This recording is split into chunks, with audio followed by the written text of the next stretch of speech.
அனைவருக்கும் நான் சொல்கிறது, அவஸ்தை பல்லு நம்மளுக்கு ரொம்ப முக்கியத்துவம். அதை வச்சுக்கிட்டு ரொம்ப அவஸ்தைப்படாதீங்க, கஷ்டப்படாதீங்க.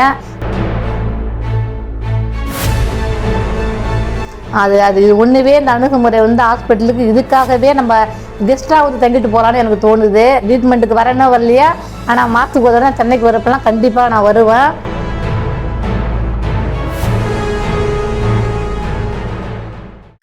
எல்லாருக்கும் வணக்கம். கடலூர் மாவட்டம் விஜயலட்சுமி பேசுகிறேன். நான் யூடியூப் பார்த்து தான் வந்தேன். ஆனால் எங்கள் பசங்கள்லாம் ஒத்துக்கல. யூடியூப் பார்த்து தப்பாக இருக்கும், அம்மா தப்பான முடிவு எடுத்துருக்காங்கன்னு சொன்னாங்க. அம்மா அப்பா யாராக இருந்தாலும் பல்லுக்கு உடனடியாக உங்களுக்கு ஏதாவது பண்ணுதுன்னா இந்த பெஸ்ட் டென்டல் லேசர் கிளினிக் உங்கள் பையனை கூட்டிகிட்டு வாங்க, இல்லை உங்கள் ஹஸ்பண்டை கூட்டிகிட்டு வாங்க. அவருக்கு ஒன்றுன்னா நீங்கள் கூட்டிகிட்டு வாங்க. கலந்து நல்ல முறையில் கன்சல்ட் பண்ணிவிட்டு ஆலோசனை பண்ணிவிட்டு போங்க, செஞ்சுக்கோங்க. நான் என்னை சொல்லி கொடுத்துலாம் பேசுகிறேன்னு நினச்சிக்காதீங்க. உண்மை அதுதான். அனைவருக்கும் நான் சொல்கிறது, அவஸ்தை பல்லு நம்மளுக்கு ரொம்ப முக்கியத்துவம். அதை வச்சுக்கிட்டு ரொம்ப அவஸ்தைப்படாதீங்க, கஷ்டப்படாதீங்க. பணம் எப்போ வேணாலும் சம்பாதிச்சிக்கலாம். நம்மளுக்கு முகமோ டல்லானா அந்த நம்ம உடம்போ நம்ம ஆரோக்கியமோ நம்மளால் பின்னாடி நம்ம அதை அனுபவிக்க ரொம்ப சிரமம் அது.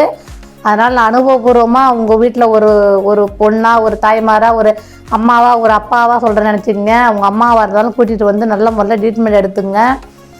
அது ஒன்றுவே இந்த அணுகுமுறை ஹாஸ்பிட்டலுக்கு இதுக்காகவே நம்ம கெஸ்ட்டாக தங்கிட்டு போகலான்னு எனக்கு தோணுது. ட்ரீட்மெண்ட்டுக்கு வரணும் வரலையா, ஆனால் மாதத்துக்கு ஒரு தடவை சென்னைக்கு வரப்பெல்லாம் கண்டிப்பாக நான் வருவேன்.